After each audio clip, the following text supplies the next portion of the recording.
Bismillahirrahmanirrahim. Allahumma salli ala Sayyidina Muhammad wa ala ali Sayyidina Muhammad. Wajil farajahum warzuqna fi dunya ziyaratahum wa fil akhirati syafaatahum. Assalamualaikum ya Rasulullah. Assalamualaikum wa ala ibadillahi sholihin. Assalamualaikum jami'an wa rahmatullahi wabarakatuh. Alhamdulillahirabbil alamin. Allahumma salli ala Sayyidina Muhammad wa ala ali Sayyidina Muhammad. Wajil farajahum warzuqna fi dunya ziyaratahum wa fil akhirati syafaatahum. Sumana usunila Rasulullah wal aimatil ma'asmin wala usunila ke Haji Dr. Jaludin Rahmat dan Ibu Is Kartini binti Suhada wa alihim wa lahumul fatihah. A'udzu billahi minasyaitonir rajim. Bismillahirrahmanirrahim. Alhamdulillahil alamin arrahmanir rahim maliki yaumiddin iyyaka na'budu wa iyyaka nasta'in ihdinas siratal mustaqim siratal ladzina an'amta 'alaihim ghairil maghdubi 'alaihim waladdallin. Allahumma shalli ala sayyidina Muhammad wa ala ali sayyidina Muhammad. Teman-teman Salawat Channel yang kami hormati, seperti biasa saya akan membacakan saja buku dari Dr. Kiai Haji Jaludin Rahmat menjawab soal-soal Islam kontemporer. Buku lama tetapi masih aktual, masih relevan isinya. Nah, kita akan masuk kepada Asbabun Nuzul Surat At-Taubah. Sebenarnya, manakah yang benar? Asbabun Nuzul Surat At-Taubah tentang seseorang itu tidak dapat memintakan ampun kepada Allah buat orang lain. Ini berkaitan dengan Abu Talib yang tidak mau mengucapkan La ilaha illallah pada akhir hayatnya, sebagaimana dijelaskan oleh hadis Ahmad, Bukhari, dan Muslim, atau berkaitan dengan ayah Nabi Ibrahim alaihissalam. Allah yarham kemudian menjawab, ayat Al-Quranul Karim yang dianggap turun tentang Abu Talib itu bermacam-macam. Ada ayat yang berbunyi, innaka la tahdi man ahbabta, walakinallaha yahdi man yasha'u, wa huwa a'lamu bil muhtadin. Sesungguhnya kamu tidak akan dapat memberi petunjuk kepada orang yang kamu kasihi, tetapi Allah memberi petunjuk kepada orang yang dikehendakinya. Dan Allah lebih mengetahui orang-orang yang mau menerima petunjuk. Al-Qasas ayat 56. Katanya ayat tersebut turun tentang Abu Talib. Tetapi ada ayat lain lagi yang berbunyi, Makana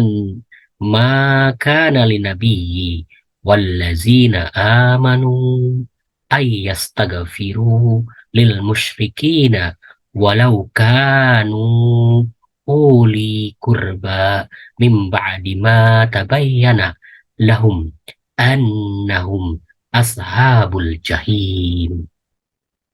Tiadalah sepatutnya bagi nabi dan orang-orang yang beriman memintakan ampun kepada Allah bagi orang-orang musyrik, walaupun orang-orang musyrik itu adalah kaum kerabatnya.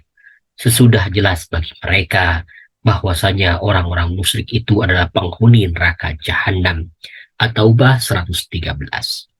Katanya ayat itu juga turun tentang Abu Talib, dan lucunya ayat itu turun di Madinah, padahal Abu Talib meninggal dunia di Makkah. Nah, kalau itu asbabun nuzul, peristiwanya terjadi beberapa saat sebelumnya. Ayat di atas dengan peristiwanya dipisahkan oleh waktu sekitar 4 tahunan. Walhasil, ayat-ayat itu hanya dinisbatkan saja kepada Abu Talib.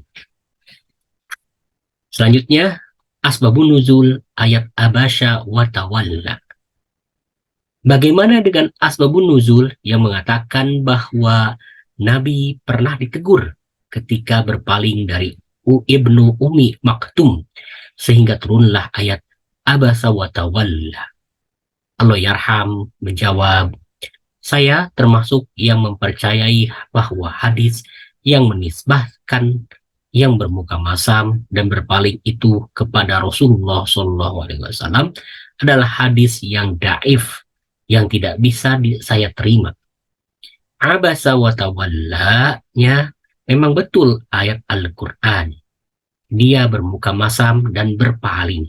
Tetapi kalau dia itu dalam tanda kurung ditulis Muhammad, itu menurut saya tidak ada di dalam Al-Quranul Karim.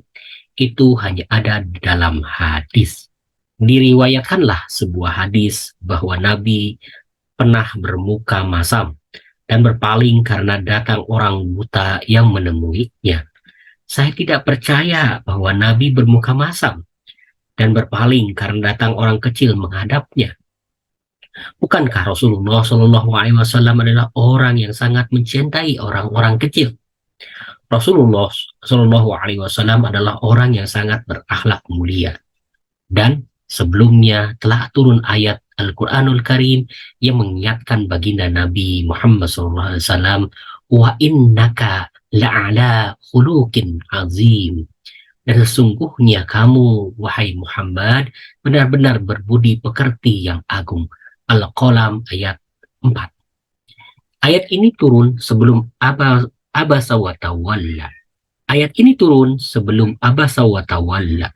Kemudian turun ayat yang berbunyi wahfid janahaka limanittaba'aka minal mu'minin, dan rendahkanlah dirimu hai Muhammad terhadap orang-orang yang mengikutimu, yaitu orang-orang yang beriman. Asy-Syu'ara ayat 215. Ayat ini turun beberapa tahun sebelum Abasa wa Tawalla. Jadi sekiranya Nabi yang berpaling dan berbuka masam itu, tentu Nabi telah melanggar banyaklah sekali larangan Allah Subhanahu wa Ta'ala. Dan saya tidak termasuk yang percaya bahwa Nabi itu berbuat kesalahan. Saya percaya Nabi itu maksum, menjual ayat Allah dengan harga yang sedikit. Saya pernah mendengar hadis yang melarang menjual ayat untuk dunia. Apakah menulis buku keagamaan atau hal-hal yang kadang menyitir ayat Al-Quran termasuk dosa? Allah Yarham menjawab, dalam Al-Quran disebutkan larangan menjual ayat-ayat Allah dengan harga yang sedikit, yaitu firman-Nya, wala tashtaru bi ayati samanan qalila. Dan janganlah kamu menukarkan ayat-ayatku dengan harga yang rendah. Al-Baqarah ayat 41. Tashtaru itu artinya bukan menjual. Tashtaru itu artinya membeli ayat-ayat Allah dengan harga yang sedikit, dan itulah yang berdosa. Jadi, kalau ada yang membaca ayat-ayat Allah, lalu Anda memberi honor untuk ayat-ayat Allah itu sedikit saja, itulah yang termasuk dilarang dalam ayat tersebut. Kalau Anda membeli buku saya yang di dalamnya banyak ayat Al-Quranul Karim, lalu Anda membeli dengan harga yang murah, dengan potongan yang terlalu tinggi, itu termasuk dilarang sesuai ayat tersebut. Tetapi sebetulnya yang dimaksud dengan menjual ayat-ayat Allah dengan harga yang sedikit itu ialah menukarkan keyakinan agama dengan sesuatu yang rendah.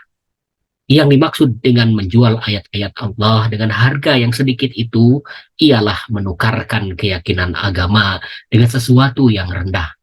Misalnya dengan dunia.